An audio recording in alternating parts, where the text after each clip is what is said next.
Notice the waves is a dark and light, dark and light. From a three-dimensional perspective, it's a light shade and a dark shade, but we're looking at things three-dimensionally. So it's popping up in our face physically. Two-dimensional surface now. You have to have two values.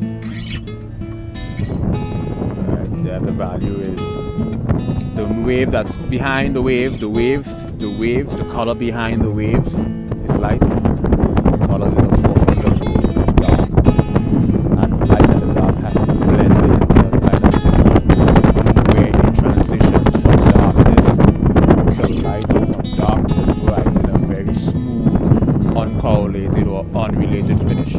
You mustn't see how the dark shade becomes the light shade. It has to be fluent. It has to transition